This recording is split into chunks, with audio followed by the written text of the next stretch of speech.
Hello दोस्तों, good morning. आज हम करेंगे 10th क्लास का मैथ एनसीईआरटी बुक से और पहला चैप्टर। तो फर्स्ट चैप्टर है वास्तविक संख्या। वास्तविक संख्या करने से पहले हम इसके बारे में थोड़ा जान लेते हैं। तो चलिए जानते हैं। पहले नंबर पे आता है प्राकृत संख्या, प्राकृत या प्राकृतिक संख्या। इसे इंग्लिश में कहते हैं नेचुरल नंबर। ठीक है दोस्तों, प्राकृत संख्या कहाँ से शुरू होती है? प्राकृत संख्या 1 से शुरू होती है, 2, 3, 4, 5 डैश डैश डैश और इन्फिनिटी तक चलती रहती है ये संख्या। ठीक है दोस्तों, इन्फिनिटी तक चलती रहती है। तो 1 से शुरू क्यों होती है प्राकृत संख्या, इसके बारे में थोड़ा जान लेते हैं हम। एक उदाहरण के तौर पे मैंने बुक ली है दोस्तों। तो बुक, हम अब इस बुक के पेज गिनते हैं। तो पेज ऐसे गिनेंगे, 1, 2, 3, 4, 5, 6, 7। ठीक है दोस्तों, ऐसे गिनते हैं। कभी आपने बुक के पेज ऐसे गिने 0, 1, 2, 3, 4, 5, 6, ऐसे नहीं गिने ना दोस्तों। तो इसका मतलब प्राकृत संख्या जो होती है वो 1 से शुरू होती है।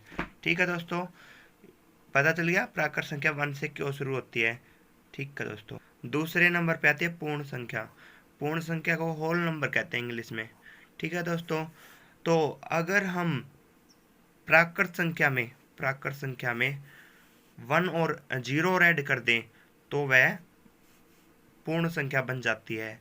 जैसे प्राकृत संख्या ये होती है हमारी 1, 2, 3, 4, 5 और डैश इन्फिनिटी तक चलती रहती है। ठीक है दोस्तों, अगर इसमें हम 0 और लगा दें तो यह पूर्ण संख्या बन जाती है। नेक्स्ट पूर्णांक आते हैं दोस्तों। तो पूर्णांक इंटीजर्स कहते हैं पूर्णांक को इंग्लिश में।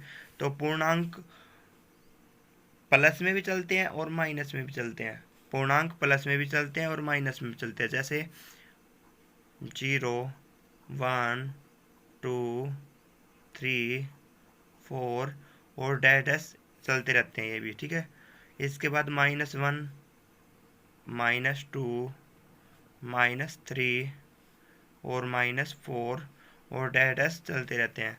तो जो ये ऋणात्मक, जो माइनस वाली डिजिट होती है, ये होती है ऋणात्मक संख्या।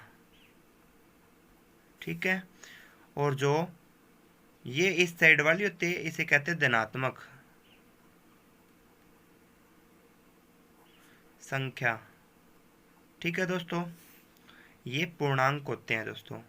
इसके बाद आती है अभाज्य संख्या। अभाज्य संख्या को इंग्लिश में कहते हैं प्राइम नंबर। ठीक है दोस्तों, तो प्राइम नंबर वे संख्याएं जो 1 और स्वयं के अलावा किसी और संख्या से विभाजित न हो उसे अभाज्य संख्या कहते हैं। जैसे 1 हो गया, ठीक है, 2, 3, 5, 7, 11, 13, 17, 19, इसी तरह चलती रहती है। ये अभाज्य संख्या होती है दोस्तों। ठीक है, इसके बाद आ जाती है भाज्य या संयुक्त संख्या। इसको कहते हैं कंपोजिट नंबर। क्या कहते हैं? Composite number. तो कंपोजिट नंबर कौन से होते हैं? वे संख्याएं जो 1 और स्वयं को छोड़कर अन्य सभी संख्याओं से विभाजित होती हो उसे भाज्य संख्या कहते हैं। उदाहरण के तौर पर जैसे 4, 6, 8, 9, 10, 12, 14, 15, ऐसे ये चलती रहती है। ठीक है दोस्तों, ये होगी भाज्य संख्याएं। इसके बाद आता है दोस्तों प्रीमेय संख्या। तो प्रीमेय संख्या वह संख्या जो p/q के रूप में लिखी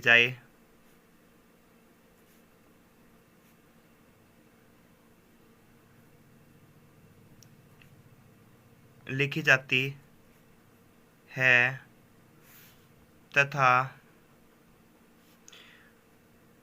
p और q पूर्णांक है।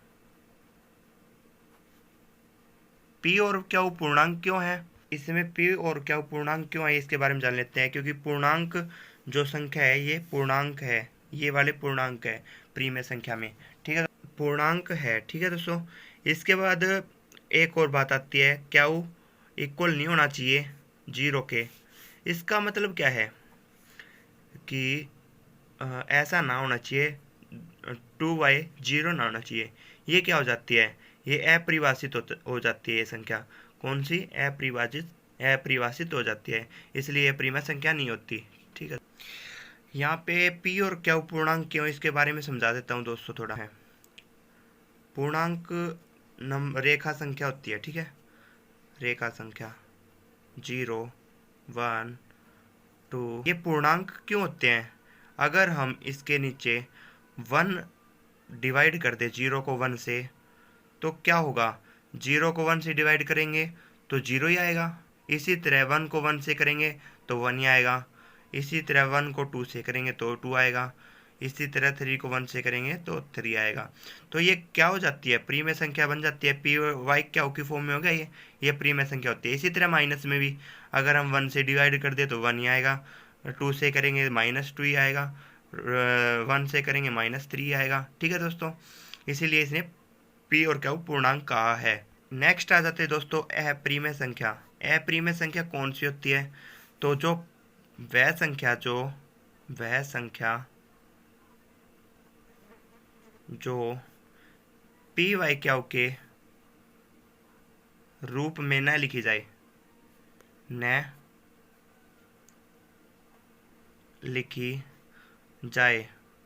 तो अप्रीमेय संख्या कौन कौन सी होती है, पाई के बाद √2, √3, √5, √6, √7, ठीक है दोस्तों। इस तरह चलती रहती है। इसमें दोस्तों √4 क्यों नहीं आया, क्योंकि √4 इसलिए नहीं आया क्योंकि √4 2 का स्क्वायर होता है, तो पावर से रूट कैंसिल हो जाता है तो 2 आ जाता है बाहर, ये एक प्रीमेय संख्या बन जाती है, इसलिए इसमें √4 नहीं आया दोस्तों, ठीक है। प्रीमेय संख्या अप्रीमेय संख्या के बारे में आगे समझ में, आगे करते हैं वास्तविक संख्या। वास्तविक संख्या में कौन कौन सी संख्या आती है वो देखते हैं। मैं लेता हूँ एक बैग ले लेता हूँ मैं, ठीक है दोस्तों, एक बैग ले लेता हूँ मैंने इसके अंदर प्रीमेय संख्या डाल दी और अप्रीमेय संख्या डाल दी, ठीक है दोस्तों। तो इन दोनों का जो मिलान होता है, मिश्रण होता है, वो वास्तविक संख्या कहलाता है। क्या वास्तविक संख्या कहलाता है, वास्तविक संख्या। प्रीमेय संख्या और अप्रीमेय संख्या दोनों का मिश्रण, दोनों का समूह वास्तविक संख्या कहलाता है, ठीक है दोस्तों। इसके बाद हम दोस्तों वास्तविक संख्या के बारे में थोड़ा जान लेते हैं। तो वास्तविक संख्या में पहला नंबर पे जो आता है वो प्रीमेय संख्या होता है। प्रीमेय नंबर के बारे में पहले पढ़ लिया था, थोड़ा इसमें बता देता हूँ। जो पी वाई क्यू के फॉर्म में रूप में लिखा जाए, ठीक है, और जहाँ पी और क्यू पूर्णांक है, ठीक है, और क्यू नॉट इक्वल 0 होना चाहिए, यानी क्यू 0 के बराबर ना होना चाहिए, ठीक है दोस्तों। तो इसमें कौन कौन सी आती है, 3y4, 5y6, 6y7, ये सारी प्रीमेय संख्या ही होती है, ठीक है दोस्तों। ओके, वास्तविक संख्या का दूसरा पार्ट होता है अप्रीमेय, ठीक है दोस्तों।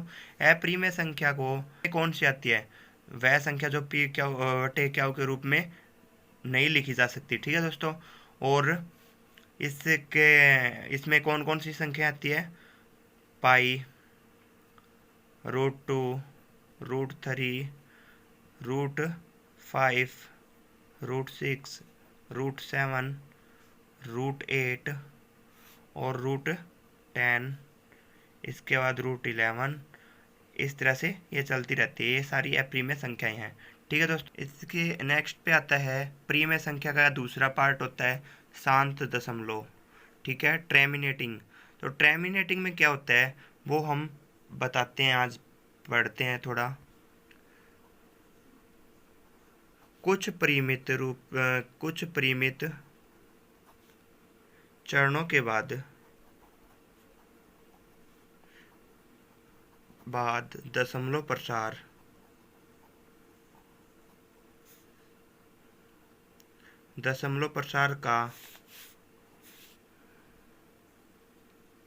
का अंत हो जाता है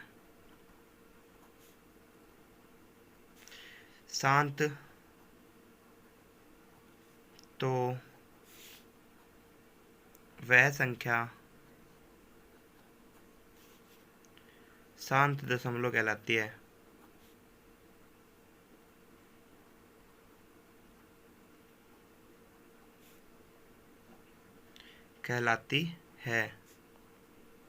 उदाहरण के तौर पे ले लेते हैं हम, जैसे 1/2 है, तो 1/2 को अगर डिवाइड करते हैं तो क्या आएगा, रफ पेज पे करके देख 1/2 ले लेते हैं हम, ठीक है। 1/2 को जो ऊपर वाला वो अंदर आएगा और 2 बाहर, ठीक है दोस्तों।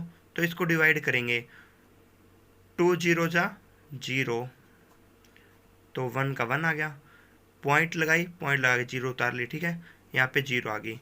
अब 2 5 जा 10, तो यहाँ पे दशमलव प्रसार शांत हो जाता है, इसलिए इसका क्या होगा, 0.5 हो गया एक, और दूसरा होता है 0.8, दूसरा मान लेते हैं 0.8815, और इसके बाद 0.2, ये शांत दशमलव प्रसार है, ठीक है। तो शांत दशमलव का एक पार्ट हो जाता है अनवसानी आवर्ती, ठीक है दोस्तों।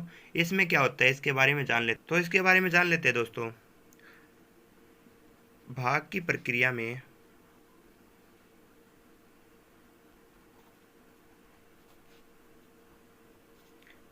कभी न समाप्त होने वाले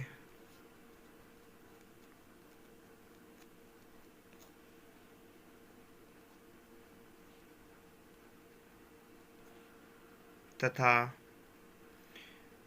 बार बार दोहराए जाने वाली संख्या अनवसानी आवर्ती कहलाती है।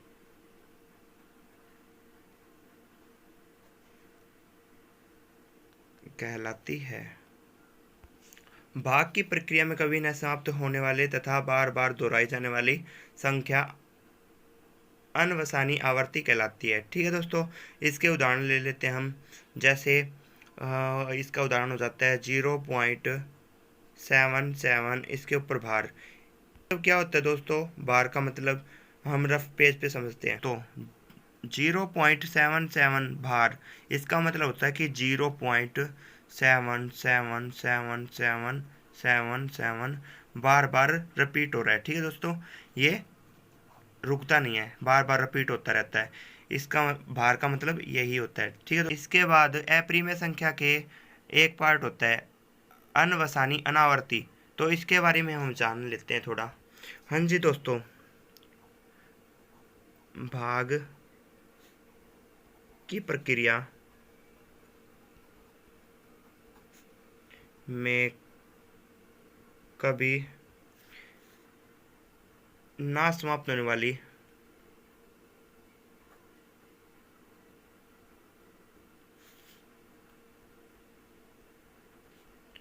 तथा बार बार ना दोहराई जाने वाली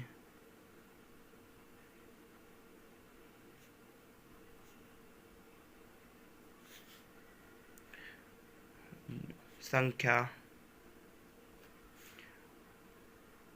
अनवसानी अनावर्ती कहलाती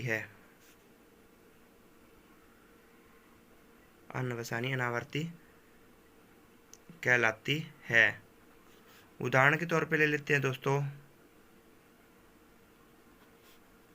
जैसे हमने यह संख्या ली कि 0.01 0.001 001 001 और डैश, इसमें देखा आपने कि पहले एक जीरो आ जाती है, फिर 2 आती है, इसे तरह से बढ़ती रहती है। इसी तरह दूसरी संख्या होती है 0.01, ठीक है। तो उसके बाद 0, फिर 011, फिर 001, 1111, इस तरह से चलती रहती है। ये अनवसानी अनावर्ती होती है दोस्तों, ठीक है। इसके बाद दोस्तों यूक्लिड विभाजन प्रेमिका के बारे में जान लेते हैं। दो धनात्मक पूर्णांक a और b दिए रहने पर ऐसी अद्वितीय रूप पूर्ण संख्याएं क्यू और r विद्यमान हो कि a बराबर b क्यू प्लस r, ठीक है, ये होना चाहिए। तो इसके बारे में थोड़ा जान लेते हैं। कहते हैं तो दोस्तों यूक्लिड विभाजन प्रेमिका लेम्मा, यूक्लिड विभाजन प्रेमिका के बारे में पढ़ लेते हैं, थोड़ा जान लेते हैं क्या होता है। 6 को 2 से डिवाइड किया तो 6 को 2 से डिवाइड करते हैं तो 2 3 जा 6 आता है, ठीक है। तो ये विभाजन प्रेमिका ही कहलाती है, ठीक है दोस्तों। इसको दुआ, ठीक है दोस्तों। यूक्लिड विभाजन एल्गोरिथम के बारे में भी जान लेते हैं थोड़ा।